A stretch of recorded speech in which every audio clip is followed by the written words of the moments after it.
હવે આપણે આગળના સેશનમાં જઈએ છીએ, જેમાં અનબ્રેકિંગ ઇન્ડિયા, જેની માટે લાઈવ આપણી સાથે જોડાશે સંજય દીક્ષિતજી, અને સેશન અધ્યક્ષ શ્રી શિરીષભાઈ કાશીકરને હું નિમંત્રણ આપીશ કે મંચ ઉપર આવે અને સત્રને આગળ વધારે. એમની માટે જોરદાર તાળીઓ. इस दूसरे सत्र में आप सभी का पुनः एक बार स्वागत है. मुझे इस सत्र का अध्यक्ष बनाया गया है, जिसमें मुझे सत्र का परिचय देना है, संजय जी का परिचय देना है और थोड़ी पुस्तक के बारे में बात भी करनी है. मैं कैमरामैन से कहूँगा कि वो थोड़ा क्लोज लाए. इस किताब के बारे में आज हम बात करने वाले हैं.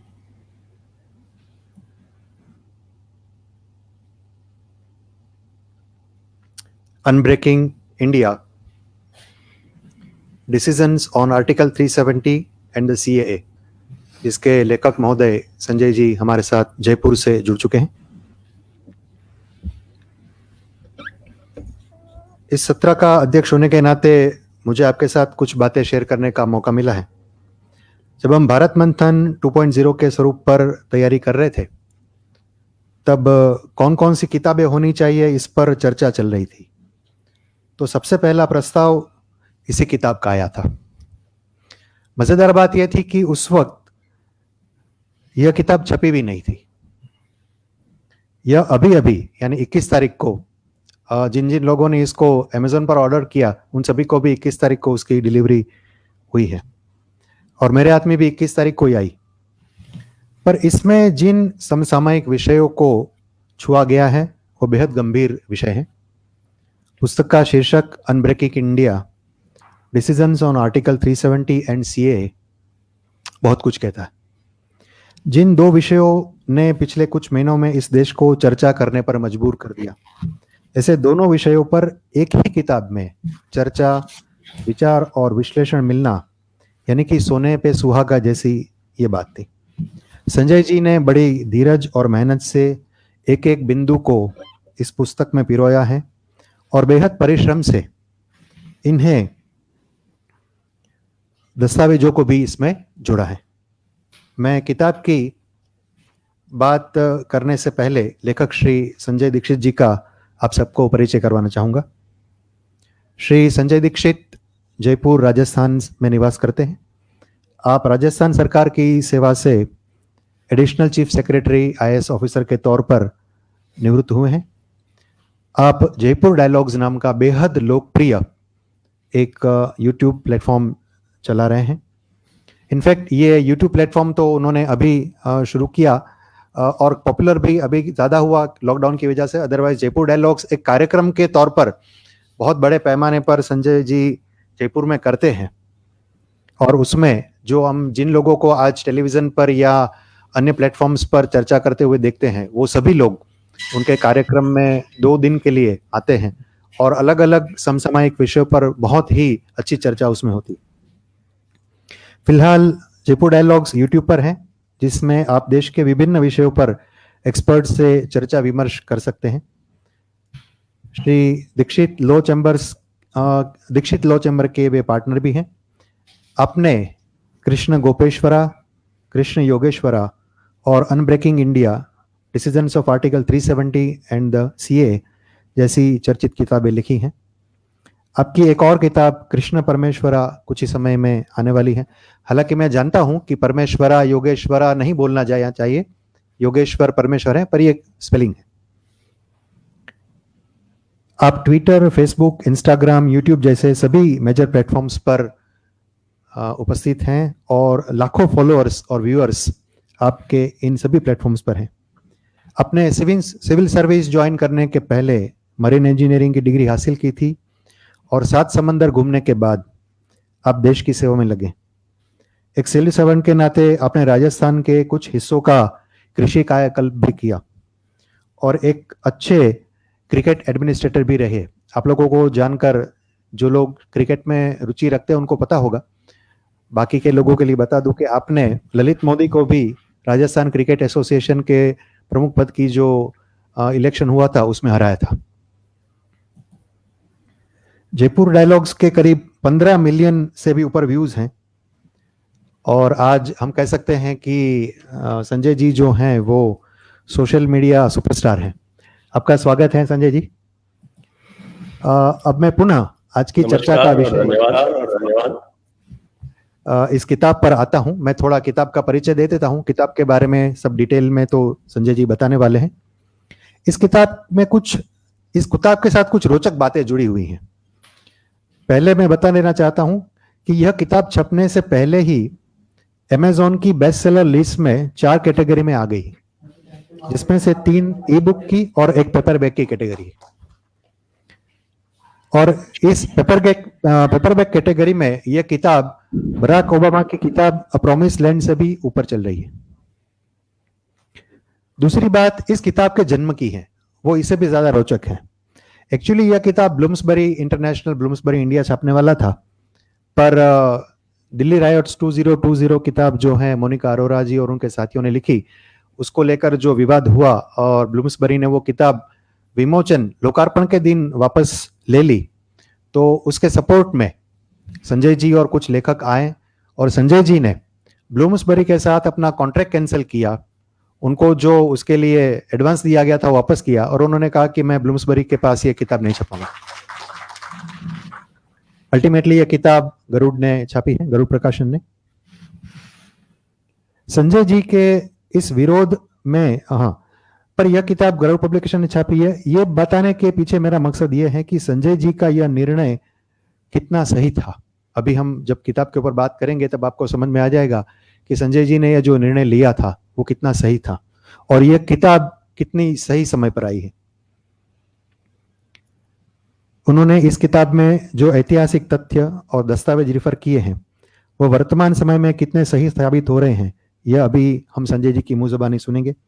कुल मिलाकर यह किताब अपेंडाइज समेत 350 पन्नों में है और 4 भागों में बटी हुई है, जिसमें भारत की आज़ादी पूर्व की स्थितियां, गांधी, नेहरू, पटेल समेत नेताओं की अलग अलग कोशिशें, कश्मीर का इतिहास, कश्मीर का इस्लामाइजेशन समेत अनेक महत्वपूर्ण ऐतिहासिक तथ्यों का विश्लेषण इसमें किया गया।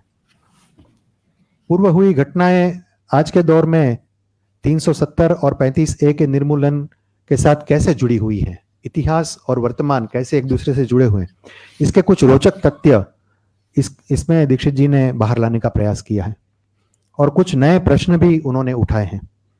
यहाँ लेखक की ओर से एक प्रतिबद्धता दिखती है कि अपेंडाइज के 100 पन्ने जो हैं वो अपेंडाइज से हैं, यानी कि अलग अलग दस्तावेज उसमें उन्होंने दिए हैं, जिसमें CAA, इंस्ट्रूमेंटेशन ऑफ एक्सेशन के दस्तावेज, जोगेंद्रनाथ मंडल का बड़ा ऐतिहासिक जो रेजिग्नेशन लेटर था वो, Nehru Liaquat pact, actual pact जो है वो है, और Jammu and Kashmir reorganisation act 2019 जिसमें अभी 370 रिपील किया गया। ये सभी दस्तावेज, सरकारी दस्तावेज उन्होंने इसके साथ अपेंडाइज में जोड़े। इस किताब की प्रस्तावना ब्रेकिंग इंडिया पुस्तक के लेखक श्री राजीव मल्होत्रा जी ने लिखी है। उसका अंतिम पैराग्राफ मैं पढ़कर संजय जी को किताब की बात रखने के लिए मैं आमंत्रित करूंगा। राजीव जी लिखते हैं, A seriously researched book should not be blindly accepted and parroted at face value, nor rejected ad hoc. It deserves to be debated in serious forms. I am sure many persons will find the book offending their deeply held concepts, so I urge them to come forth and debate the author on the hard facts. तो चलिए इस debate की शुरुआत हम ही करते हैं। मैं संजय जी को आमंत्रित करता हूं। अभी 12:15 बजे हैं। एक 30-35 मिनट संजय जी अपनी इस किताब के बारे में हमें अवगत कराएंगे और फिर जो समय रहेगा उसमें हम प्रश्न भी लेंगे। So over to Sanjay ji. मैं थोड़ा ये जानने का प्रयास कर रहा हूँ कि कितने लोगों ने यहाँ किताब पढ़ी है अभी तक। संजय जी, ये किताब अभी 21 तारीख को ही रिलीज हुई, मेरे पास भी 21 तारीख को आई, तो हाँ बहुत सारे लोग, ऑलमोस्ट किसी ने नहीं पढ़ी होगी मेरे अलावा। अच्छा, नहीं तो आपने पढ़ी है तो मेरे विचार से अच्छा ये रहता कि आपने जो पढ़ा है उसमें से कुछ आप प्रश्न पूछते तो फिर उससे एक टोन सेट होता, तो फिर उसके बाद फिर मैं आगे बोलता, नहीं तो ये तो एक तरह का बिल्कुल वो हो जाएगा, क्या बोलते हैं, मूक संवाद तरह का हो जाएगा। उसमें मुझे भी आनंद नहीं आएगा और सुनने वालों को भी आनंद नहीं आएगा। तो कुछ संवाद स्थापित हो सके, कुछ इस प्रकार का प्रयत्न करें। जी, आप थोड़ा किताब के बारे में बताएं, बाद में हम प्रश्नोत्तर शुरू करेंगे। जी, किताब के बारे में तो मुख्यतः उसके जो टाइटल है। मैं अल्केश बोल रहा हूँ जी। हाँ, वो बड़ी इस तरह सब क्योंकि पहुंची नहीं है, मैंने खुद ने ऑर्डर किए लेकिन अभी कहीं पे अटक गई है, बाकी सब जैसे उसमें होता है। तो ऐसा है कि आप पूरे के उसका जो सब्जेक्ट है और क्या है उसके पीछे का जो वो बताइए, तो इंटरेस्ट क्रिएट भी होगा इस तरह से, है ना? जी, मैं करता हूँ, मैं प्रयास करता हूँ। जी, तो जैसे बताया अभी श्रीश जी ने, जो थोड़ा बहुत आपको परिचय दिया इसका। ये पुस्तक जब ये आपका सीए का आंदोलन, सीए के विरुद्ध जो आंदोलन चल रहा था उस समय की बात है, और उस समय मुझको बुलंदशहर वालों ने मुझे संपर्क किया, क्योंकि जब 370 हटा था उस समय मेरे कुछ लेख जो थे वो बहुत अधिक लोकप्रिय हुए थे। एक लेख तो मैंने medium.com पे लिखा था, उसके तो लगभग एक दिन के अंदर ही कोई 1 लाख व्यूज आ गए, और फिर वो कोई उसके 10-15 लाख उसके व्यूज चल रहे थे।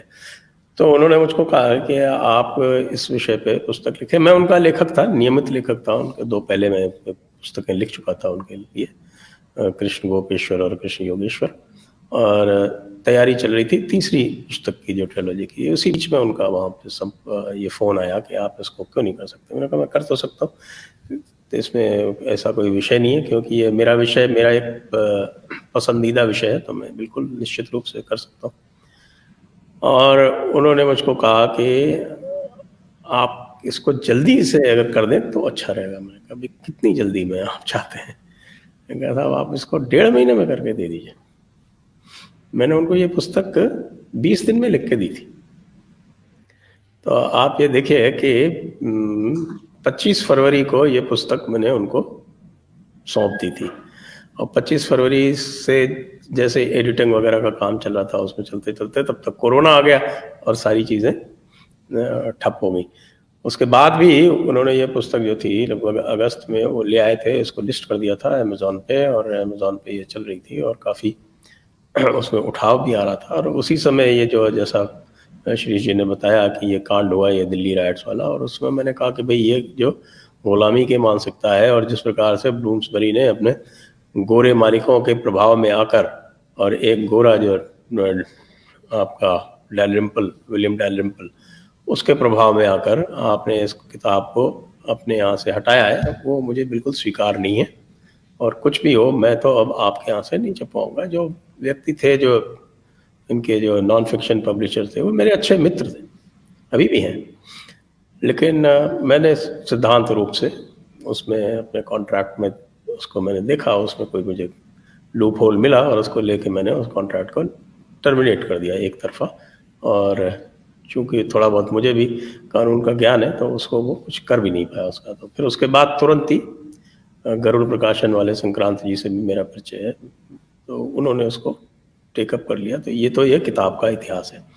किताब की विषय वस्तु के बारे में आ जाए तो किताब की विषय वस्तु जैसा आपके सब टाइटल में स्पष्ट लिखा हुआ है कि ये 370 और CAA के जो निर्णय लिए गए उनके बारे में है। लेकिन ये निर्णय क्यों लिए गए, इन निर्णयों की आवश्यकता क्यों पड़ी, इसके बारे में भी लोगों को कुछ जानकारी हो सकती है। लेकिन ये 370 का इतिहास क्या है और जो CAA है उसके पीछे क्या है, क्योंकि CAA के पीछे जब हम जाते हैं तो सीधे हम पहुंचते हैं जाके भारत के विभाजन के, और भारत का विभाजन CAA का संदर्भ है।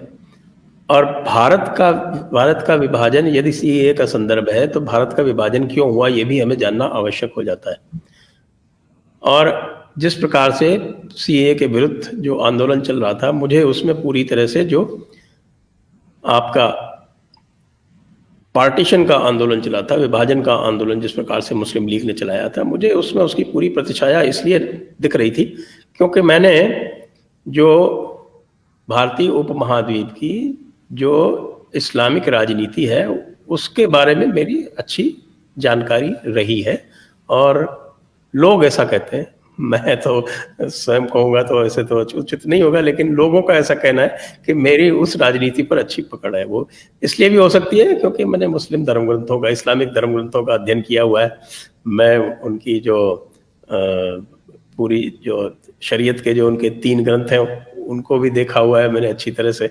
जो उनके जो फ़िक़्ह है उसके जो अलग अलग मतांतर हैं उनके बारे में भी जानकारी है। उसके अतिरिक्त जो भारतीय परिप्रेक्ष्य में जो यहाँ की जो मुस्लिम जनता जिनको मानती है, जो आपके मुख्य ग्रंथ जो हैं उनके, जो मुस्लिम लॉ जिसको कहते हैं, मोहम्मदन लॉ, अंग्रेज़ों ने फतावा आलमगीरी को मोहम्मदन लॉ के रूप में स्वीकार किया। ये लोग, बहुत कम लोग जानते हैं कि औरंगज़ेब का जो लिखा हुआ कानून है वो मुस्लिम मजहब, यहाँ हनफी मजहब जो है सुन्नियों का, वो उससे चलता है। और यदि आपको ध्यान हो तो कुछ दिनों पहले एक वीडियो भी बहुत वायरल हुआ था जिसमें साईं दीपक हैं हमारे मित्र, उन्होंने एक कार्यक्रम में पूछा था असदुद्दीन ओवैसी थे कि आपकी जो भी स्क्रिप्चर्स हैं, आपके जो भी धर्म ग्रंथ हैं, वो बाहर से ही क्यों हैं, भारत से क्यों नहीं है? तो उन्होंने बड़े फ़ख्र से जवाब दिया था कि नहीं क्यों नहीं, भारत से है ना, हमारा फतावा आलमगीरी है ना हमारा। तो वह फतावा आलमगीरी, औरंगज़ेब के बारे में मुझे आपको कुछ कहने की आवश्यकता नहीं, आप सब जानते हैं कि औरंगज़ेब कितना धर्मांध और कितना बर्बर एक शासक था, और उस धर्मांधता और बर्बरता को उसने फतावा आलमगीरी के माध्यम से पूरे भारतीय उपमहाद्वीप में एक कानून के रूप में स्थापित किया। औरंगज़ेब, आपको संभवतः जानकारी हो कि वह सूफी था।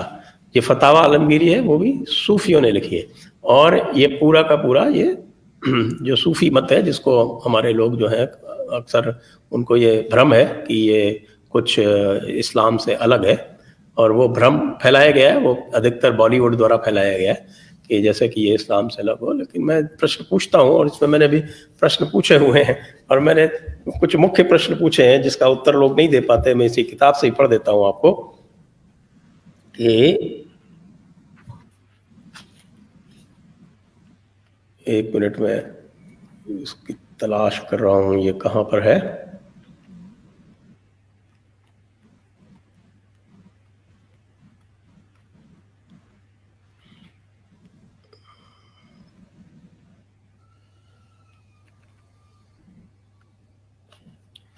जी, तो ये जो इनके जो मुख्य मत है जिससे ये चलता है, ये है इसमें chapter 40, Sufism, myth and reality. और इस चैप्टर 40 में मैंने कुछ प्रश्न पूछे अंत में कि इस प्रश्न का उत्तर दे दें, उससे आपको कोई भी आपको मिले, जो भी आपको कहे कि साहब ये सूफीवाद जो है या सूफी मत जो है या तसव्वुफ जिसको कहते हैं, ये बहुत ही शांतिपूर्ण एक कोई तरीक़ा है। वैसे तो सूफिज़्म को भी उसको तरीक़ा ही कहते हैं, उनके तरीक़े होते हैं और सिलसिले होते हैं। और तरीक़ा जो है वो बड़े तरीक़े जो हैं जिनको आप क़ादरी, चिश्ती, सोहरावर्दी, नक्शबंदी, और एक थोड़ा छोटा तरीक़ा है जिसको कुबरवी कहते हैं, ये मुख्य तरीक़े हैं सुन्नियों के। और इनके फिर सिलसिले होते हैं अलग अलग, इनके जो सबसेक्ट होते हैं उनको सिलसिले कहते हैं। तो मैंने कहा कि आप कोई भी जो आपको ये कहे उससे आप ये कुछ मुख्य प्रश्न पूछिए। ये प्रश्न मैंने ये 5 प्रश्न हैं, ये 5 प्रश्न मैं आप सभी लोगों को, ये मैं संस्तुति करता हूँ, मेरी तरफ से रेकमेंड करता हूँ कि आपको भी कभी किसी इस प्रकार का कोई वार्तालाप हो तो आप लोग अवश्य पूछें। तो मैंने ये सबसे पूछा कि do Sufis have an existence apart from their फ़िक़्ह और मज़हब, जो उनका मसलक होती है उसको फ़िक़्ह बोलते हैं। तो क्या उनकी जो एग्जिस्टेंस है, जो उनकी उपस्थिति है, वो उनके मज़हब से, फ़िक़्ह से अलग है या उसी के अंदर है? प्रश्न पहला। और तो इसको मैंने पूछा इस तरह से, do Sufis have an existence apart from their फ़िक़्ह? तो इसका सवाल येस और नो में आप किसी से पूछ सकते हैं। फिर दूसरा है कि डू सूफीज नॉट फॉलो शरीयत? क्या सूफी जो है वो शरीयत का पालन नहीं करते हैं?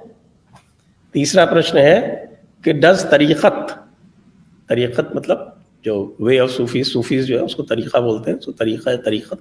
और कि डज तरीक़त सुपरसीड शरीयत, क्या तरीक़त शरीयत से ऊपर है? फिर चौथा प्रश्न है, is there a single verse in the entire Shariat ट्रियोलॉजी?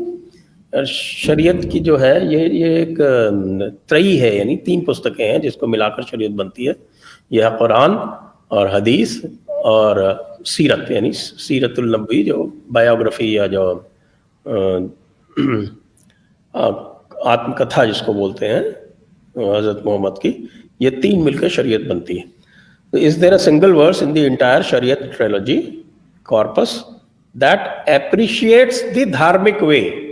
कहते हैं ना कि साहब, कई लोग कहते हैं कि जो सूफीवाद है वो हिंदुओं से बड़ा मिलता जुलता है। तो कोई इसमें से कोई भी एक भी अगर आप सिंगल बता दें कि जिसमें जो धार्मिक हमारा तरीका है, जो हमारी धार्मिक मान्यताएं हैं, उसका कहीं से भी कोई एप्रिशिएशन हो। और 5वां है उन लोगों के लिए जो तरह तरह की दरगाहों पर और मज़ारों पर जाकर और दुआएं मांगते हैं, उनके लिए मैंने पूछा कि can a Sufi bless an unbeliever? अब इन 5 प्रश्नों का जो उत्तर है वो कोई भी आपको जो सच्चा सूफी होगा, इन 5 प्रश्नों का उत्तर स्पष्ट ना में है। तो ये है जो दर्शन है, इसी दर्शन से आपकी पूरी 19वीं शताब्दी और 18वीं शताब्दी का जो आधा काल मान ले, जहाँ से आपकी मुग़ल एम्पायर समाप्त हो जाती है। मुग़ल एम्पायर की समाप्ति वैसे तो आप कह सकते हैं, लेकिन 1715 से बिखराव आरंभ हो गया था। 1707 में औरंगज़ेब की मृत्यु हुई थी, 1715 से बिखराव शुरू हो गया था। 1737 या 1739 में जब यहाँ पर नादिर शाह का आक्रमण हुआ था, उस समय तक तो ये पूरा ध्वस्त हो गया था। और 1757 में तो मराठों ने आके अपना परचम मुगलिया परचम के साथ फहरा दिया था। दोनों परचम साथ साथ लाल किले पे फहराते थे। और उस वक्त की बात है जब शाह वलीउल्लाह जो थे, एक उनके जो बहुत भारी मानते हैं, बल्कि सुन्नी तो ये मानते हैं कि शेख अहमद सिरहिंदी, शाह वलीउल्लाह और मोहम्मद इकबाल, ये इनके बहुत ही मुख्य कारदार हैं जिनके कारण इस्लाम आज भारतीय उपमहाद्वीप में जिंदा है और जिनके कारण पाकिस्तान उनका बना। तो ये शाह वलीउल्लाह मैं तो गद्दार मानता हूँ, क्योंकि गद्दार की जो परिभाषा है वो ये है कि भाई आप अपने देश के पर आक्रमण करने के लिए किसी दूसरे को बाहर से बुलाएं। तो इसने अहमद शाह अब्दाली को बाहर से बुलाया था, तो मैं तो इसको गद्दार मानता हूँ। लेकिन जो हमारे सुन्नी मजहब के लोग हैं वो इसको एक वली की तरह मानते हैं, बिल्कुल जैसे औरंगज़ेब वली था, उसी तरह से ये भी बहुत है। और शेख अहमद सरिंदी, औरंगज़ेब, शाह वलीउल्लाह, बीच में वो आपका क्या नाम है उसका, सैयद अहमद बरेलवी शहीद, रायबरेली वाला, ये सब लोग जो हैं ये बहुत ऊंचे माने जाते हैं। ये सारे के सारे वो हैं जो हिंदुओं को एक फूटी आंख देख नहीं सकते, ये सारे वो लोग हैं। तो जो विभाजन की जो सारी रूपरेखा थी वो इस दर्शन के अनुसार लिखी गई। वो क्यों लिखी गई, कैसे लिखी गई, वो इस पुस्तक में बहुत ही विस्तार से दिया हुआ है। उसमें जो सारे के सारे जो अलग अलग उस समय के जो कार्यक्रम हुए, इसमें जो खिलाफत आंदोलन एक प्रमुख आंदोलन है, उसमें भारतीय जो नेतृत्व था उसने क्या गलतियां की, उसके बारे में भी बहुत विस्तार से लिखा हुआ है। और उनकी जो परिणति है वो अंततः विभाजन के रूप में होती है। लेकिन उसके बाद फिर जब मैं आगे चलता हूँ और फिर मैं 370 और सीएए के रूप में देखता हूँ, तब मैं ये पाता हूँ कि जिन कारणों से विभाजन हुआ, जिसके बारे में मैंने आपको एक थोड़ा सा संक्षेप में बताने का प्रयास किया है, वो सारे के सारे कारण जो हैं उनका निराकरण करने की तो दूर की बात हो, उनको उसी तरह से अंगीकार कर लिया गया। और जो धारा 370 बनाई जाती है वो धारा 370 उसी जो आपका जो 2 मजहबी द्विराष्ट्रीय सिद्धांत है यानी कि दो कौमी नज़रिया जिसको ये लोग कहते थे, तो वो जो दो कौमी नज़रिया है उसको एक तरह से भारत सरकार, विशेषकर से जो हमारे पहले प्रधानमंत्री थे, वो उसको स्वीकार कर लेते हैं। ये एक स्वीकारोक्ति है। धारा 370 का भारतीय संविधान में प्रवेश इस द्विराष्ट्रीय सिद्धांत की स्वीकारोक्ति है, परोक्ष रूप से नहीं, प्रत्यक्ष रूप से। क्योंकि यदि वो नहीं है तो इस प्रकार की धारा का कोई प्रयोजन नहीं हमारे संविधान में। तो वहां से फिर मैं 370 को लाता हूं। फिर 370 के जो ऐतिहासिक परिप्रेक्ष्य में, जो कानूनी परिप्रेक्ष्य में जो दांव पेच हुए, जिस तरह की बातें हुई, वो सब इस पुस्तक में है। और फिर उनका निराकरण कैसे हुआ वो भी इस सारे बैकग्राउंड के साथ जब पूरा आपके पास आ जाता है संदर्भ, उस संदर्भ में उसको लिया गया है। इसी प्रकार से सीएए का भी लिया गया है कि किस तरह से लियाकत नेहरू पैक्ट हुआ, लियाकत नेहरू पैक्ट की क्या गलतियां थी, क्यों वो पैक्ट किया गया। जब श्यामा प्रसाद मुखर्जी ये कह रहे थे कि हम किसी भी प्रकार से मुसलमानों पर भरोसा नहीं कर सकते, हमने देखा है कि विभाजन में इन्होंने क्या किया पश्चिमी पाकिस्तान में, पूर्वी पाकिस्तान में इस समय भी इसी प्रकार का संघार निरंतर चल रहा है। और हमें आज भी ये मांगना पड़ेगा कि हम टोटल पॉपुलेशन एक्सचेंज मांगे। ये डॉक्टर अंबेडकर ने कहा था, मैंने पुस्तक में उद्धृत किया है, डॉक्टर अंबेडकर ने अपनी पुस्तक में भी कहा था। डॉक्टर अंबेडकर की पुस्तक है पाकिस्तान और द पार्टीशन ऑफ इंडिया, उससे मैंने बहुत सारे उद्धरण लिए हैं इसमें। और उन्होंने स्पष्ट कहा था कि पाकिस्तान यदि बनता है तो एक शर्त हमारी बिल्कुल स्पष्ट होनी चाहिए कि टोटल पॉपुलेशन एक्सचेंज होना चाहिए। अंततः हुआ क्या कि जिन लोगों ने आंदोलन किया था, वो अधिकतर जो आंदोलनकर्ता थे वो भारत के उन राज्यों में से थे, उन ब्रिटिश राज्यों में से थे जहां मुसलमान अल्पसंख्यक थे।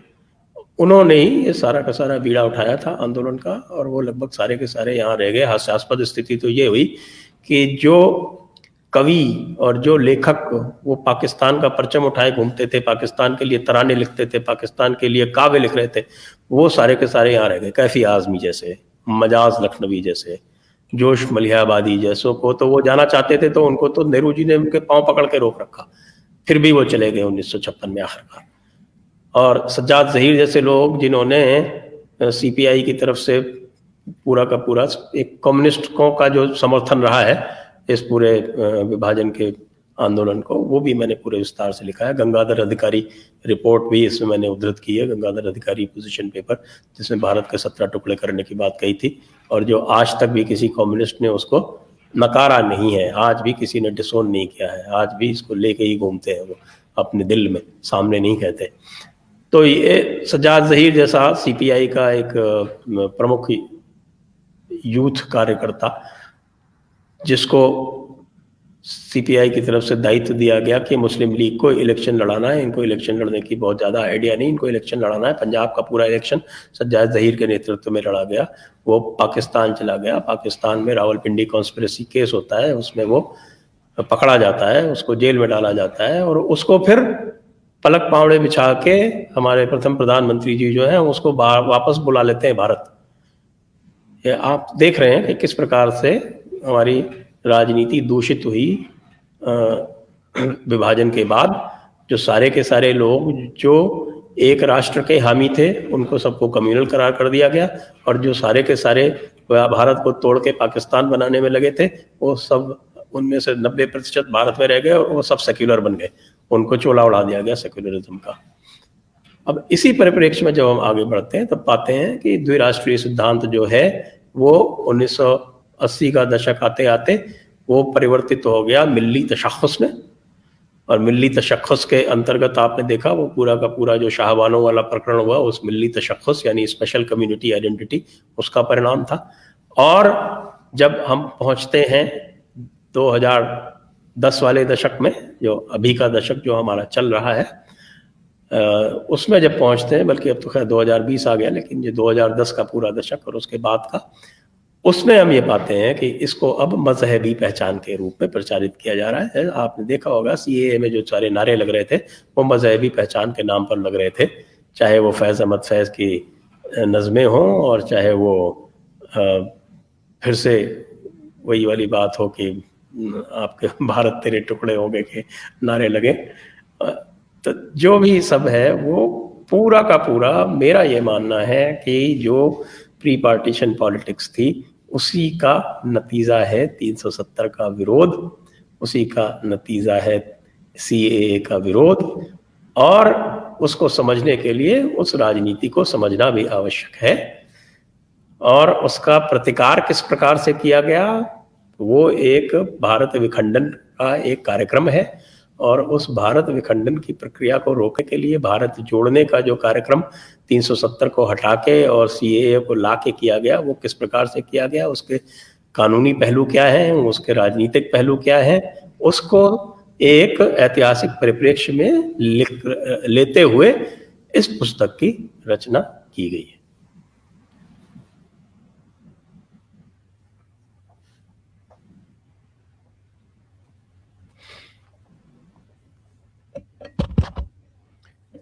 संजय जी धन्यवाद।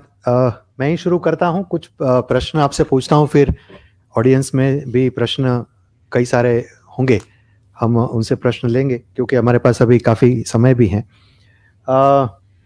यहाँ खास करके इस पूरे कार्यक्रम को आप तो रोजाना जयपुर डायलॉग के माध्यम से युवाओं से जुड़ते हैं, इसलिए आपको पता है यहाँ पर भी कुछ युवा मौजूद हैं, हमारे विद्यार्थी, और इस कार्यक्रम को भी कई युवा देख रहे हैं।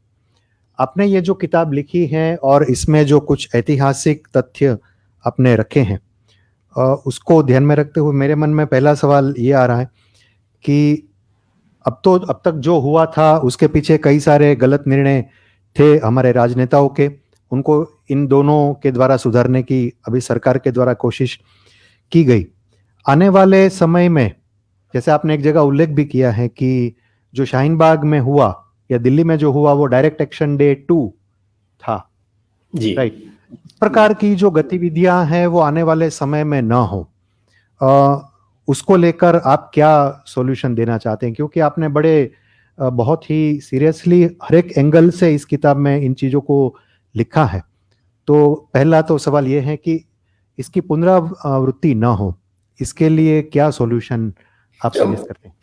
जैसे पुनरावृत्ति का जो है उसको मैंने विश्लेषण किया पुस्तक में, और मैंने जो आरएसएस के पूर्व सरकारवाह थे एचवी शेषाद्री जी, उनकी पुस्तक में से भी एक उद्धरण लिया है जो उन्होंने कमजोरियां बताई हैं हमारी। उन्होंने कहा है कि जो विभाजन है वो एक टू बिहेवियर पैटर्न का परिणाम है, और उस टू बिहेवियर पैटर्न को उन्होंने ये कहते हुए लिया है कि एक तो मुस्लिम बिहेवियर था, और उस मुस्लिम बिहेवियर का विश्लेषण उन्होंने किया है। उन्होंने जो लिखा है वो मैं उसी प्रकार बोलता हूँ। उन्होंने कहा कि जो मुस्लिम बिहेवियर था वो इस प्रकार था, एक minute,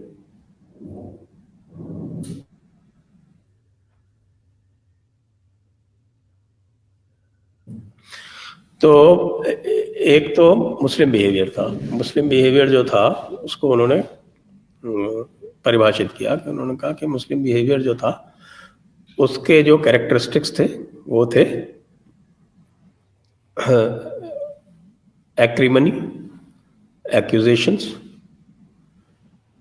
complaints, demands, denunciations and street writing,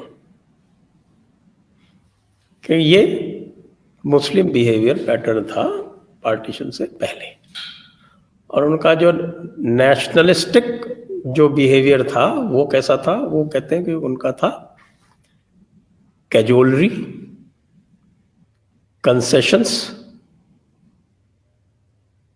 concessions के बाद अकोमोडेशन के बाद के बैक ट्रैकिंग, और अल्टीमेटली कहते हैं कि सरेंडर, कि ये नेशनल बिहेवियर पैटर्न था। तो मैंने इसका संदर्भ इसीलिए लिया है क्योंकि मुझे आज भी इन दोनों बिहेवियर पैटर्न्स की प्रतिछाया मुझे दिखती है कि हमारा जो नेशनल बिहेवियर है वो कहीं आज भी उसी प्रकार की गलतियां संभवतः दोहरा रहा है और उसे इसके प्रति सचेत करना, ये मुझे लगता है कि ये मेरा दायित्व है और यही मैं करने का प्रयास इसमें कर रहा हूं कि ये गलती जो है, जो हमारे नेशनल बिहेवियर पैटर्न की जो गलती विभाजन से पहले थी कि हम अपीजमेंट में लगे रहते थे, जैसे डॉक्टर अंबेडकर ने कहा, बहुत स्पष्ट कहा कि nature of Muslim politics in India is gangsters method of politics. तो यदि आप गैंगस्टर्स मेथड ऑफ पॉलिटिक्स को गैंगस्टर्स मेथड ऑफ पॉलिटिक्स नहीं मान के पेट्रियाटिक बिहेवियर मान लेंगे, जैसा कि कई बार देखा जाता है, आज भी देखा जाता है कि ये जो पूरा का पूरा शाहीन बाग का किस्सा था, ये दिल्ली वाला जो किस्सा था, ये सारा का सारा एक गैंगस्टर्स मेथड था, लेकिन आप उसको गैंगस्टर्स मेथड कहने से सकुचाते हैं। तो मेरा इस पुस्तक लिखने का प्रयोजन यही है कि भाई आप अगर सकुचाएंगे तो फिर समस्या में पड़ेंगे। आपको इसे बिल्कुल प्रत्यक्ष रूप से उसी प्रकार देखना पड़ेगा जैसे डॉक्टर अंबेडकर उस समय देख रहे थे। इसमें आपको संकोच नहीं होना चाहिए कहते हुए कि ये आपकी जो मुस्लिम पॉलिटिक्स है उसका हिस्सा आज से नहीं, पिछले 200-250-300 वर्ष से रहा है, औरंगजेब के जाने के बाद से यही नेचर रहा है।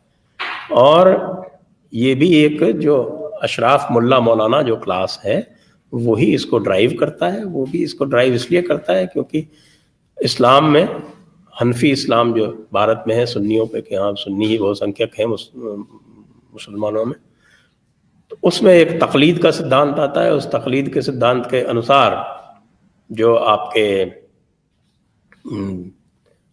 जो अधिसंख्य बहुसंख्या है उसको सिर्फ जो आपके मुफ्ती मुहद्दिस हैं इनके, उनकी बात अक्षरशः माननी पड़ती। ये उनके मजहब का उसूल है। ये यदि नहीं समझेंगे तो हम जो लोग हैं जो तकलीद के आड़ में उनको बिल्कुल एक तरह से गुलाम बना के और उनको अंधानुकरण करवाया जा रहा है, तो वो हम फिर नहीं समझ पाएंगे। और मुझे लग रहा है कि ये कमजोरी हमारे राष्ट्रीय राजनीति के जो बहुत सारे कर्णधार हैं, अगर 2-4 को छोड़ दें, टॉप पे जो हैं 2-4, मोदी जी को छोड़ दें, अमित शाह जी को छोड़ दें, 1-2 को और छोड़ दें, तो ये बीमारी जो है आज भी हमारी बॉडी पॉलिटिक में पूरी तरह से फैली हुई है।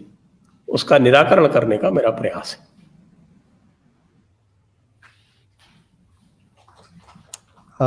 हमारे संयोजक अलकेश भाई प्रश्न पूछना चाहते। जी नमस्ते संजय जी। नमस्ते जी। बुक तो आया, पुस्तक आएगी तब तो पढ़ेंगे और तब उसके बारे में रिव्यू भी लिखेगा, कुछ करूंगा। लेकिन अभी मेरा प्रश्न ये है कि जैसे आपने बताया कि 370 के आने से जो टू नेशन थियरी का जो पूरा का पूरा जो संदर्भ है, इसको हटा दिया गया, मोदी गवर्नमेंट ने हटा दिया, तो क्या वो रहता तो जो पार्टीशन की जो पूरी की एक इमोशंस थी वो उसी तरह चलती रहती और कभी भी फिर से कुछ हो सकता था इस देश में, या अब निकाल दिया गया तो ये जो प्रोसेस है वो स्लो हो जाएगी या कुछ फर्क नहीं पड़ेगा? आपने इसके बारे में कुछ टच किया है बुक में? जी, इस पुस्तक में मैंने लिखा है, विशेषकर जो अंत के जो चैप्टर्स हैं उसमें इसके बारे में पूरा विश्लेषण किया है। और मैंने ये बताया है कि जो आपका जो ये अशराफिया मुल्ला मौलाना क्लास है, जो मैंने बताया कि वो तकलीद के नाम पर बाकी जो पूरा जो उनका बहुसंख्यक समाज 90% को वो भेड़ बकरियों की तरह हाँकता है, तो उसमें नैरेटिव जो है वो बहुत महत्वपूर्ण होता है। तो ये 370 जो था उसके बिना पर उसको एक तरह का एक आधार बनाकर ये जो क्लास था ये पूरी की पूरी जनता को ये कहता था कि हम अलग हैं और इसका प्रमाण 370 है।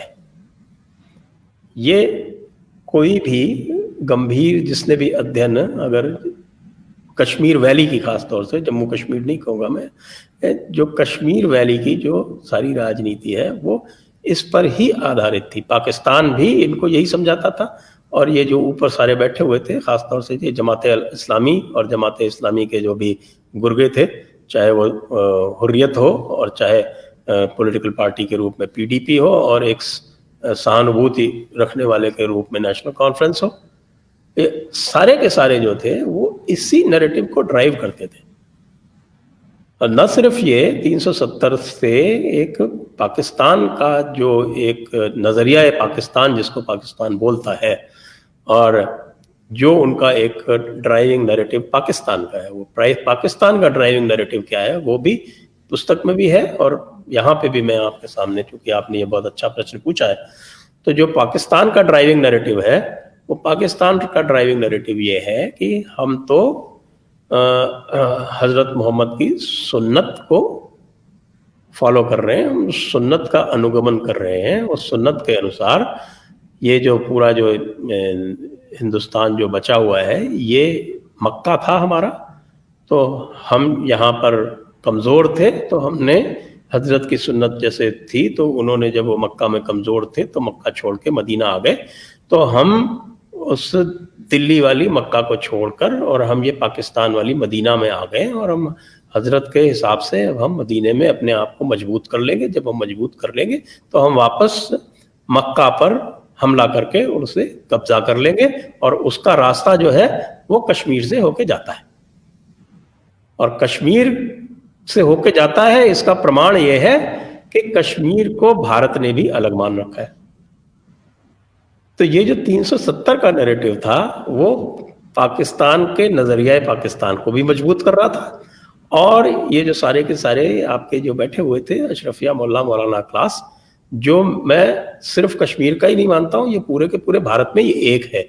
आपने देखा होगा कि किसी भी मुस्लिम उलमा ने या किसी बड़े मुस्लिम लीडर ने कभी ये नहीं कहा कि 370 हटाया जाए। आपको कहीं कोई मैंने तो नहीं सुनी, आपने कभी कोई सुनी हो इक्की दुक्की भी हो तो मुझे बता दें।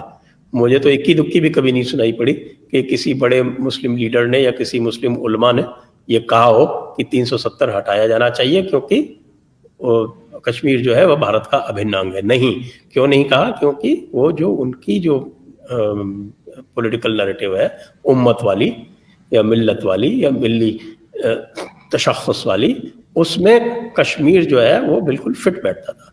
अब इस 370 हटने से वो नैरेटिव टूट गया, एक वीटो हुआ करता था वो ख़त्म हो गया, और जो पब्लिक है उसकी समझ में आ गया कि उनको चूरन बेचा जा रहा था।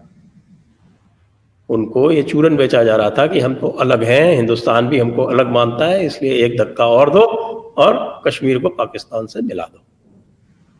370 खत्म होने से वो सारा का सारा जो चूरन है वो बिखर गया, और वो पूरा जो उन्होंने एक अलग तरह का एक शरबत बनाया हुआ था जिसको पिला पिला के वो कश्मीरियों को झोंकते रहते थे, आग में पत्थरबाजी कराते रहते थे, वो ख़त्म हो गया। इसीलिए आप देखिए कि पब्लिक की तरफ से 370 हटने के बाद से कुछ भी रिएक्शन नहीं आया। थोड़ा शुरू में वो शॉक थे, उनकी समझ में नहीं आया क्या हुआ, लेकिन धीरे धीरे उनकी समझ में आ गया कि पिछले 70 साल से उनको एक अलग तरह का चूरन बेचा जा रहा था, जिसमें एक नशा उनको दिया जा रहा था ये कह के कि ये 370 भारत की तरफ से प्रमाण है कि हम अलग हैं और हमें तो इस्लाम चाहिए, हमें यहाँ निज़ाम मुस्तफ़ा चाहिए, और निज़ाम मुस्तफ़ा का मतलब है कि हमें तो अलग होना है। वो ख़त्म हो गया। उस ख़त्म होने की वजह से आप देख रहे हैं कि दूसरा जो प्रमाण है, प्रत्यक्षम किम प्रमाणम, भारतीय परंपरा में तो प्रत्यक्ष प्रमाण ही सर्वोत्तम प्रमाण माना जाता है। तो जो प्रत्यक्ष आप देख रहे हैं, जो डीडीसी के जो इलेक्शंस हुए, जो उसमें जिस प्रकार का पार्टिसिपेशन हुआ है कश्मीर वैली में भी, वो स्वयं सिद्ध प्रमाण है। इसलिए मैं कह रहा हूं कि इसके हटने से जो जमीन थी, इस सेपरेटिस्ट के जमीन खिसक गई। अब इनको स्वतः स्फूर्त समर्थन मिलना लगभग असंभव हो गया। Thank you.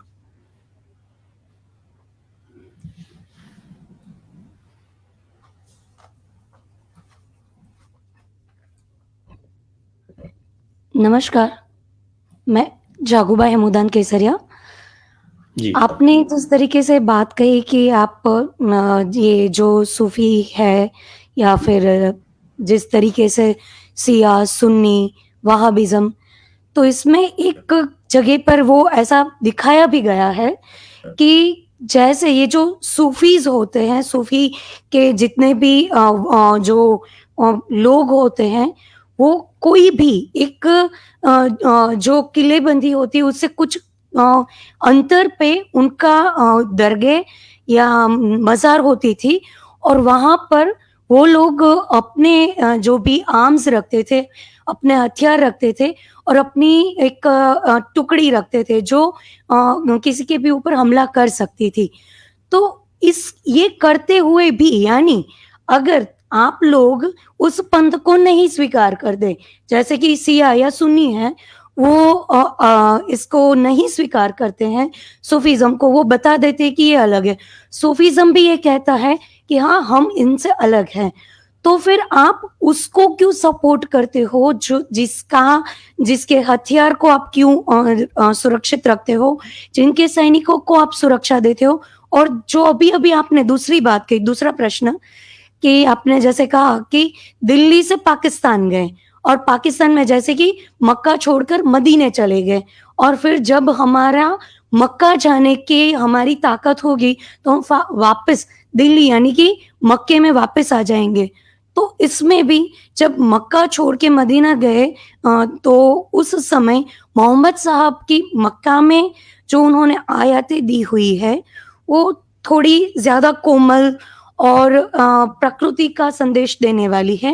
लेकिन वो छोड़ने के बाद यानी वो हिजरत करने के बाद उन्होंने जो आयतें दी है, तो वो आयतें वो कुछ ज़्यादा ही क्रूर है या ये मेरी सिर्फ़ मान्यता है या मैंने सिर्फ़ पढ़ा है? ये 2 बातें स्पष्ट करनी थी। वो क्या पॉलिटिकली वो सपोर्ट भी करते हैं या नहीं करते हैं सूफ़ीज़्म को? और दूसरा कि ये आयतें सही में ऐसी कोई क्रूर आयतें हैं या नहीं है? जी, आपको मैं रिश्ता समझा दूं उल्मा और यानी कि शरीयत और तरीक़त के बीच में, जिनको हम आलिम उल्मा उलामा बोलते हैं, वो जो शरीयत चलाने वाले होते हैं उनको कहते हैं आलिम उल्मा उलामा, वो एक लाइन अलग है। और जो आपकी जो सूफ़ी की लाइन होती है उसको हम बोलते हैं कि वो तसव्वुफ़ वाले होते हैं, उनका तरीक़ा होता है और उनके सिलसिले होते हैं, उनकी खानक़ाहें होती हैं या फिर उनके सज्जादा नशीन होते हैं, वो उनके हेड होते हैं। लेकिन जो नियम है इस्लाम का, और ये आप किताब पढ़ेंगे तो उसमें इसका जो इतिहास है, ऐसा क्यों हुआ, वो इतिहास में जाऊंगा तो बहुत समय लग जाएगा, ऐसा क्यों हुआ। लेकिन ये मान लीजिए कि 13वीं-14वीं शताब्दी के बाद से ये बिल्कुल स्पष्ट है कि तसव्वुफ़ जो है वो पूरी की पूरी तरह शरीयत के नीचे रहेगा। और इसको कहा गया कि ये आपकी तरीक़त जो है वो शरीयत के नीचे है और तसव्वुफ़ जो है वो दीन के नीचे है और वो आपका जो बेसिक जिसको तौहीद बोलते हैं उसके नीचे है। तो जहाँ कहीं भी कोई कॉन्फ्लिक्ट होगा तो सूफ़ी को उल्मा के, सूफ़ी जो है यानी कि जो कोई अगर सूफ़ी है भी तो वो आलिम के निर्देशों के नीचे चलेगा। ये स्पष्ट हो गया? जी। है? जी। जी, आपका जो पहला भाग था मेरे ख्याल से मैंने ये स्पष्ट कर दिया कि सूफ़ी जो है वो आलिम के नीचे। ये बिल्कुल स्पष्ट है, इसमें कहीं कोई किसी भी तरह का कोई कम से कम मुसलमानों में कहीं किसी तरह का कोई संदेह नहीं है। ये जो चूरन है वो हम लोगों को बेचा जाता है, हम लोग सोचते हैं कि ऐसा कुछ होगा, ऐसा कुछ होगा, ऐसा कुछ भी नहीं है। वहाँ बिल्कुल स्पष्ट है। और यदि आप इसमें मैंने बहुत सारे उदाहरण दिए हैं पुस्तक में, आप पुस्तक पढ़ें, आपको ध्यान में मिल जाएगा कि जो बड़े बड़े सूफी हैं, जैसे आपके अहमद रजा बरेलवी, जिन्होंने ये पूरा बरेलवी सेक्ट जो है, जो बरेलवी सेक्ट जिसको कहते हैं, ये एक्चुअली सूफियों की फेडरेशन है। ये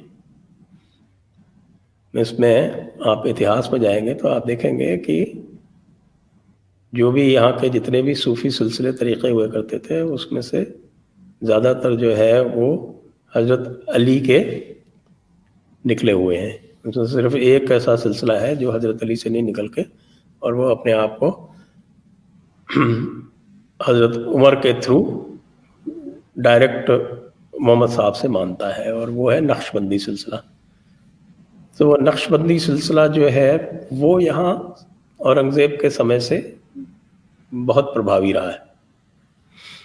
ये फतावा आलमगीरी भी नक्शबंदियों ने लिखी है। इसको जो थे लिखने वाले निज़ाम बुरहानपुरी, वो भी नक्शबंदी थे। फिर उनके जो सेकंड इन कमांड थे अब्दुल रहीम, शाह अब्दुल रहीम, वो भी नक्शबंदी थे। शाह वलीउल्लाह जिनके भी मैंने बात की, वो शाह अब्दुल रहीम के बेटे थे। फिर उनके बेटे शाह अब्दुल अज़ीज़ थे।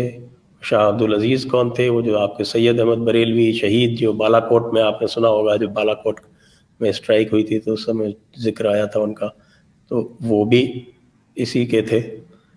फिर इनमें के 1925 के आसपास इसमें इनमें थोड़े से डिफरेंसेस हो जाते हैं, और वो डिफरेंसेस मुख्यतः मोहम्मद साहब की दैवी शक्तियों को लेके होते हैं। खैर वो अलग बात है, इसमें आपको मिल जाएगा, वो आप पढ़ सकते हैं। तो ये जो आज का जो सूफी फेडरेशन है, वो सारे सूफियों की जमात है, सिर्फ नक्शबंदियों के एक सिलसिले को छोड़कर। वो जो नक्शबंदियों का एक सिलसिला है वो देवबंदियों की प्रेरणा है। देवबंदियों, उन्होंने देवबंदी बनाया, लेकिन देवबंदियों की प्रेरणा वो वही अहमद सिरंदी वाला, शेख अहमद सिरंदी वाला सिलसिला है, वो देवबंदियों की प्रेरणा। तो ये देवबंदी बरेलवी, ये यहाँ पर अंतर आ जाता है। लेकिन इसमें जो मुख्य चीज़ है वो बिल्कुल यही है कि ईमान और दीन, वो एहसान, यानी जो तसव्वुफ का जो कैरेक्टरिस्टिक है, एहसान बोलते हैं उसको, तो ईमान और दीन जो है वो एहसान से ऊपर है, और शरीयत जो है वो तरीक़त से ऊपर, और आलिम जो है वो किसी भी सूफी पीर से ऊपर है। ये तीन चीज़ें बिल्कुल स्पष्ट कर लीजिए। अब आपकी अगली बात आती है, आपने जो आपने कहा मक्का वाली आयतें और मदीना वाली आयतें। तो इसमें नसख का सिद्धांत है एक इसमें। तो ये कहते हैं कि जो बाद में आई हुई जो आयतें हैं, वो जो पुरानी आयतों में यदि कोई भी किसी भी प्रकार का कॉन्फ्लिक्ट होगा, तो जो पुरानी आयत है वो मनसूख हो जाएगी। मनसूख मतलब नसख का ये विशेषण बन जाता है, मनसूख, तो वो मनसूख हो जाती है। तो इस तरह की जहाँ भी है, जैसे इसकी एक क्रोनोलॉजी बनी हुई है आपकी कि कौन सी आयत कब आई। जो जिस प्रकार से कुरान लिखी हुई है, कुरान का जो चैप्टराइजेशन है वो क्रोनोलॉजिकल नहीं है, ये ध्यान रहे। वो जो सबसे पहली जो आयत है वो शायद मेरे ख्याल से 94th चैप्टर में आती है, और जो सबसे आखिरी सूरत है, यानी सूरा जिसको बोलते हैं, वो उर्दू में सूरत बोलते हैं, तो जो सूरत है वो नवीं सूरत है। तो जो नवीं सूरत में जो लिखा हुआ है वो बाकी कहीं भी उससे अगर गलत इधर उधर होगा तो नवीं सूरत जो है वो प्रिवेल करेगी, वो उनके ऊपर रहेगी। ये सिद्धांत है। तो जो बाद वाली आयतें हैं वो पुरानी आयतों में यदि अगर पुरानी आयत उनके कहीं भी मुखालिफ जा रही है तो उसको वो मनसूख कर देगी। जी धन्यवाद।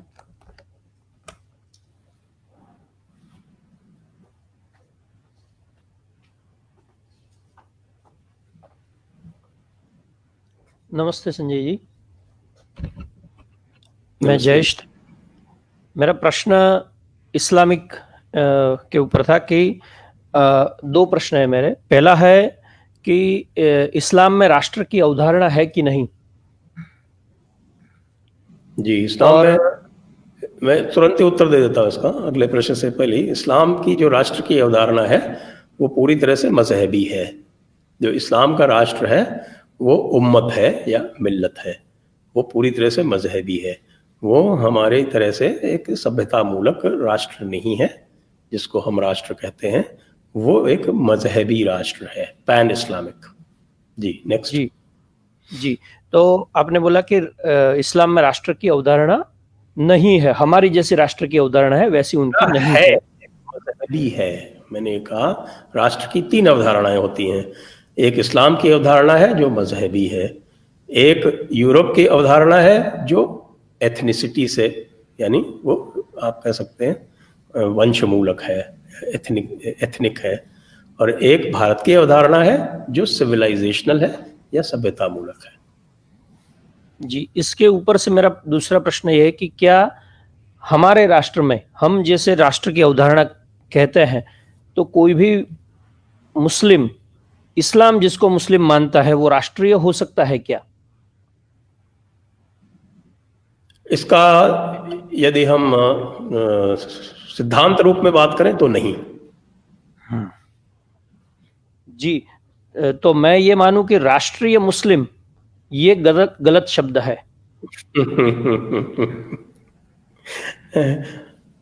राष्ट्रीय मुस्लिम एक बड़ा ही भ्रामक एक शब्द है, और मैं इसके बारे में कई बार कह चुका हूं कि ये जो आप कह रहे हैं, पहले इसको स्पष्ट कराइए।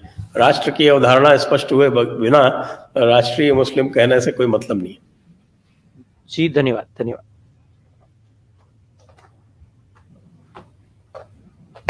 Sir, I have 2 straight questions. Number 1, can you? Promise. Oh, very good, sir. So nice of you. Can you please elaborate the basic grounds on which the Tukde Tukde gang is undertaking the violence across the country and abroad, perhaps, regarding the CA and other laws? And number 2, it is a kind of futuristic question. Can you visualize Shaheen Bagh 2 in the present farmers agitation, and can we expect a book on it, Breaking India number 2? Well, the first one, of course, you asked me what are the impulses. So the impulses are those same separatist impulses that have actuated Islam through 1400 years. Because the basic principle of Islam is that it cannot live with anybody else. That it has to have its domination, it has to have its superiority, it has to have its exclusion. It is an exclusivist philosophy. So that is the answer to your first question. The second is whether I see Shaheen Bagh 2 happening in the present farmers' agitation. Well, I do not say it would be an exact replica of Shaheen Bagh 2, but all the people who were there in Shaheen Bagh 1, they are all supporting this present ruckus that is going on. And because most of their ringleaders are all either under surveillance or behind bars, they may not be able to stage it themselves, but I don't put it beyond them to support another kind of anarchist, what I would say, an outbreak of anarchy under the guise of this farmers' agitation.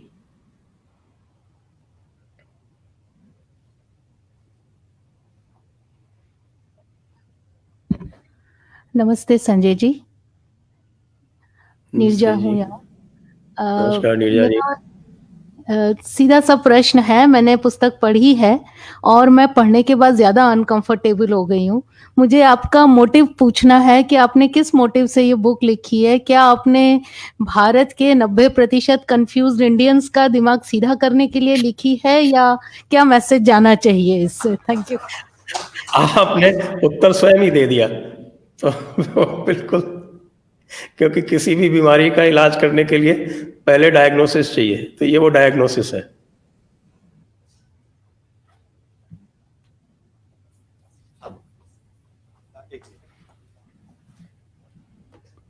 Sanjay ji 1-2 सवाल ले सकते हैं और? बिल्कुल, आराम से। ठीक। नमस्कार संजय जी, मैं देवेंद्र। नमस्कार। मेरा प्रश्न है कि जो 370 और उसके बाद जो भारत विरोधी, खास करके वैली में जो भारत विरोधी वातावरण बनाया गया, उसमें आपने जो किताब लिखी है मैंने पढ़ी नहीं है, ऑपरेशन टोपैक जो था, जनरल जिया उल हक ने जो बताया था, उसका कोई रोल आपने इसमें जिक्र किया है? उसका इससे कोई सीधा संबंध नहीं है वैसे तो, देखें, क्योंकि उनके जो ऑपरेशन हैं वो लगातार चलते रहे हैं।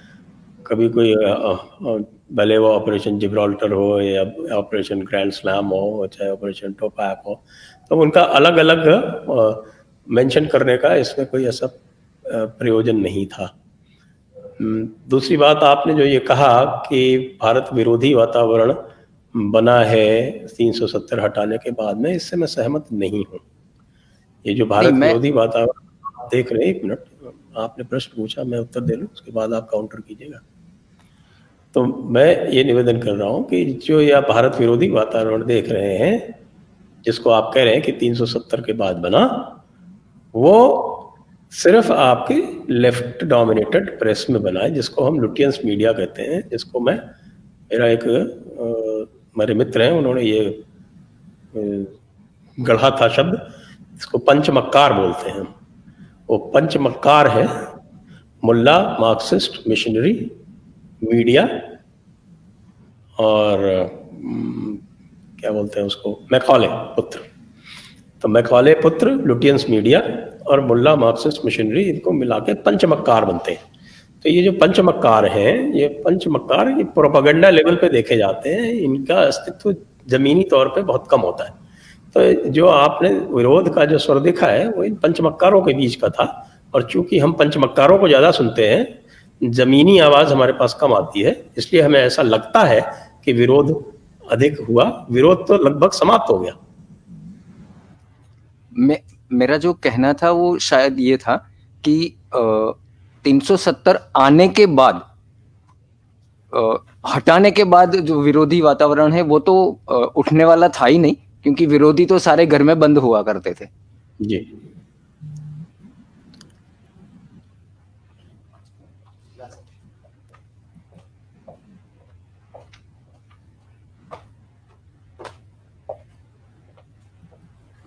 नमस्कार संजय जी। मेरा ये प्रश्न भी है और मैं थोड़ी कंफ्यूज भी हूँ कि ये जो निराकार के पूजक है, जिनके अल्लाह का या जो जिसको मानते हैं, इनका ही कोई स्वरूप नहीं है, तो ये लोग हरे झंडे लगा के या मस्जिदों के मतलब टूटने के ऊपर झगड़ा करते हैं या दरगाह बना के किस तरह का धर्म स्थापित करना चाहते हैं? ऐसी कोई बातें ये इस्लाम के शरीयत के जो कानून है, इसमें कोई ऐसा मंदिर मतलब मस्जिद टूटती है तो इसके लिए कोई सजा या ऐसा कुछ है, या फिर यहाँ पे टिके रहने के लिए पुराना नेचर जो हिंदू है और हिंदू में परंपरा है ध्वजाएं लगानी, मंदिरें बनवाना, वही फॉलो कर रहे हैं? इनके जो ये जो आपकी सूफी फेडरेशन है, बरेलवी जमात जिसको बोलते हैं, इनके जो संस्थापक हैं सैयद अहमद रज़ा बरेलवी साहब, तो जो अहमद रज़ा बरेलवी साहब ने एक पुस्तक लिखी है, फतावा है रज़विया। तो ये जो फतावा रज़विया है, ये 30 जिल्दों में है, और हमारी त्रासदी ये है कि हमारे यहाँ पूर्व पक्ष की इतनी कमी है कि अब जाके मुझे इसका ट्रांसलिटरेशन कराना पड़ रहा है। और ये क्या चाहते हैं, उन्होंने उसमें एक दिया हुआ है, उसका उद्धरण काफ़ी आपके अरुण शौरी जी की किताब है द वर्ल्ड ऑफ फतवास, उसमें आया हुआ है। वहाँ पर थोड़ा बहुत इसका ट्रांसलेशन इत्यादि हुआ है। तो इन्होंने हुक्म दिए हैं, इनके हुक्म हैं, हुक्म का बहुवचन होता है उर्दू में अहकाम। तो इनके उसकी ग्रुपिंग की गई है और उसको ग्रुपिंग को बोलते हैं नफरत के अहकामात। उर्दू में एक खासियत है, उसमें बहुवचन का भी बहुवचन होता है। तो हुक्म का बहुवचन अहकाम और अहकाम का बहुवचन अहकामात, जैसे आलिम का उलमा और उलमा का उलामा। तो उस तरह से नफरत के अहकामात उन्होंने बनाए हैं। उसमें उन्होंने बहुत ही विस्तार से लिखा है कि किससे किससे क्यों क्यों और कैसे कैसे नफरत करनी चाहिए।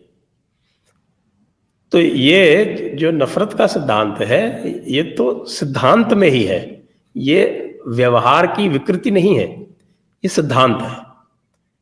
तो यदि हम ये समझ लेंगे कि ये जिसकी आप जो देख रहे हैं ये सब सिद्धांत में ही है, और जो कुछ भी उसका उल्टा कहा जाता है वो आप ये सोच लीजिए कि वो व्यवहार को छुपाने का प्रयास है। तो जब सिद्धांत में ही ये सारी विकृतियां हैं तो जो आप देख रही हैं वो तो स्वाभाविक ही है। धन्यवाद।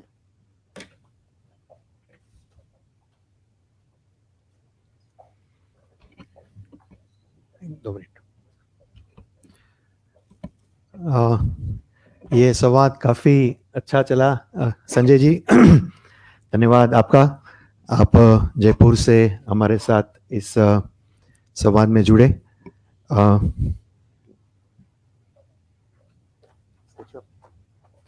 वैसे आज हमारे इस कार्यक्रम में यहाँ जो फिजिकली हमारे साथ मेहमान जुड़े हैं उन सभी को हमने मोमेंटो के तौर पर सरदार पटेल की ये जो स्टैच्यू ऑफ यूनिटी की प्रतिमा है वो सभी को दी है। आप वर्चुअली जुड़े हैं इसलिए मैं आपको यहीं से दिखा दे रहा हूं अभी, पर हम आपको जयपुर आपके एड्रेस पर ये जरूर पहुंचाएंगे। धन्यवाद। तो फिर से एक बार आपका बहुत धन्यवाद संजय जी, आप हमारे साथ जुड़े और एक बेहद महत्वपूर्ण विषय पर आपने जो किताब लिखी है, और जैसा कि मैंने पहले भी कहा कि ऑलरेडी बेस्टसेलर सीरीज में आ गई है और बहुत जल्द ये सारे जो हैं बिक्री के रिकॉर्ड तोड़े, और जिन लोगों तक आप इसे पहुंचाना चाहते हैं और आपका जो उद्देश्य है उसमें आप बहुत जल्द सफल हो, इसलिए हम आपको शुभकामनाएं मैं सभी की ओर से देता हूं। धन्यवाद। बहुत धन्यवाद आपका। पुस्तक जितने अधिक लोग पढ़ेंगे उतना ही आनंद होगा।